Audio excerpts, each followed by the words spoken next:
So welcome with your CUET PG very close. Now we would be focusing on some of the topics that are really important to crack your CUET PG examination. The very first important topic that we would start from is in geomorphology, and that is a commonly confused questions where most of the students are unable to identify the trick in the question, and that is the topics on continental drift and plate tectonics. So this whole idea of how the structure came into existence was propounded by various means, and it was in 1912 for the very first time that Wegener talked about a phenomena which was known as continental drift.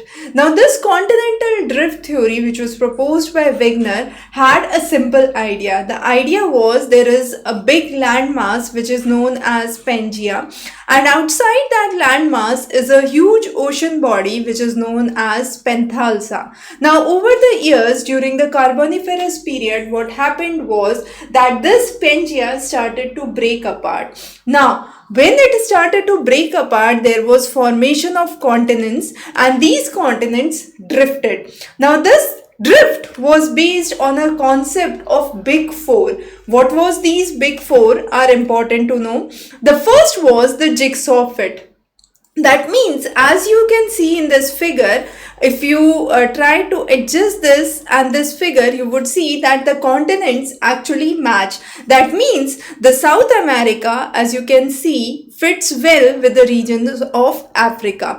And this was the very first idea that was propounded by Wegener. Now, it's important to note that the Wegener's idea was not just guessing around. It was based on these four evidences. The first evidence, which was the puzzle fit, or which was also called as the jigsaw fit.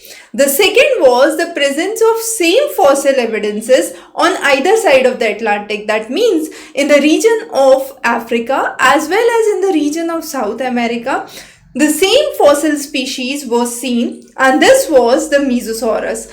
Also, this was with an idea that at that time these species could not have swum the ocean. That means that these land masses at some point of time were connected together. The third important idea that he propounded was the mountain chains, which have a geological matching with same structures. And if we look onto the Appalachian chain in the United States, it matches perfectly with the Scandinavian chain in Europe, and therefore this was again one of the evidences which said that these continents were at some point together. And finally, the paleoclimatic evidence. Now, paleoclimatic evidence says that there were glacial tiltites which were actually deposits in the areas that are now the tropical areas of India and Africa, and these regions show the similar phenomena, and therefore this was a paleoclimatic evidence that this was where the continents were together. Now, what is important to understand is this whole theory actually explained what the continents were, and proved that the continents actually moved. However, this theory was unable to explain the reason behind it, the simple why. It could not explain why these continents actually moved. So with this shortcoming, there was another concept that came after it, and this was the concept of seafloor spreading. Now, it's important, I repeat again, to understand what were the shortcomings of the first theory that led to the foundations or the structures for another theory to be built out.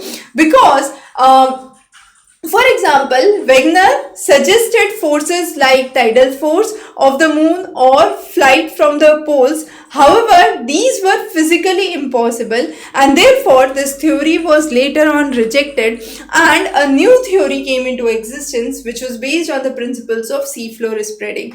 So Henry Hess, who believed in this idea strongly, that the ocean floor actually has this concept of movement, and he started mapping the bottom of the ocean or the floor of the ocean, and he realized that oceans were not simply a container. They were not a passive water body. However, there were active movements in the water body, and this was along the mid-oceanic ridge that he initially discovered. So from the mid-oceanic ridge where the magma actually rises, there was divergence of the water movement or the plates that started, and this ocean floor started with an explanation. The sea floor is spreading concept started with the explanation that there is a movement like a conveyor belt. Now this was the only link that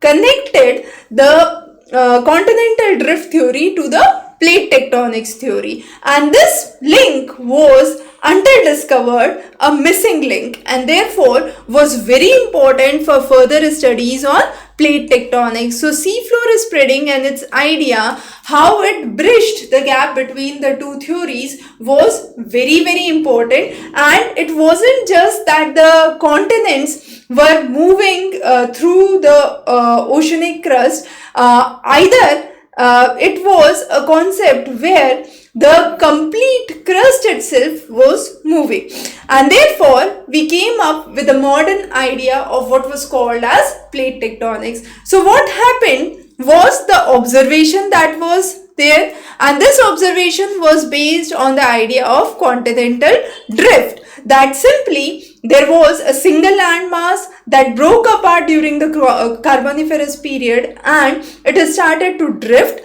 But why it started to drift was explained through the seafloor theory or the seafloor spreading, and the idea was actually the prevalent convection currents. Now these convection currents, as you can see, were the very important basis for understanding how the plates were drifting apart, and this was the concept which was strongly missing in the continental drift theory. So what happened was these convection currents were at the point where the magma was rising, and as the magma rise, there was spreading out. So this was where the divergence occurred, and therefore the plates, the major plates and the minor plates that we would understand more in the detailed lecture on plate tectonics, was the point where these movements started to occur, and it was the hot material actually rising up,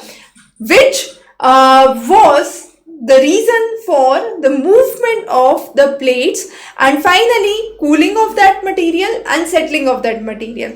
So this was the basic difference why this continental drift theory was superseded by plate tectonics, and the major difference between the two.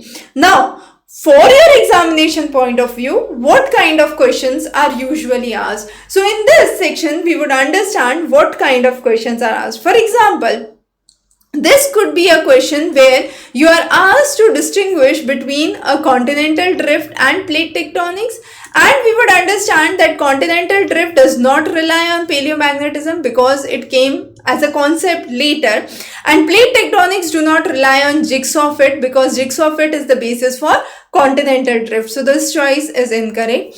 Plate tectonic proposes that only oceanic crust moves. That is again incorrect. It is because the continental crust moves as well. Okay.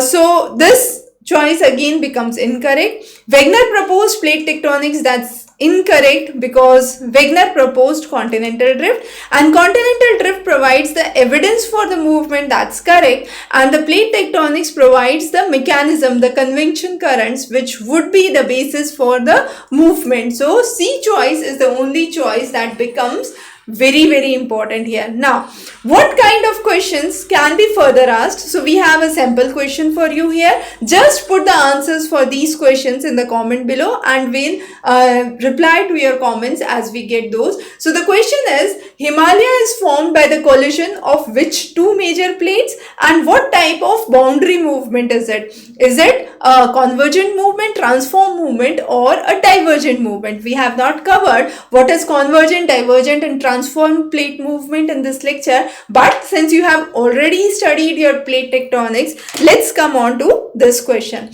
And of course, when we are focusing on the exam perspective, we would also understand the kind of practices that you need. So when you go on to here, you would go on to the CUET PG section, and there in the section you would find alphabetically the content on geography, and here the list of the topics as well as the respective notes and questions for each of the topic are mentioned. So if you have any questions or queries regarding the same, feel free to connect back to us, and here is the official link for the exam PYQ. Now the website is both available in the dark mode and light mode. If you have any questions or queries, feel free to connect back to us. Thanks for joining. Have a wonderful day. Thank you.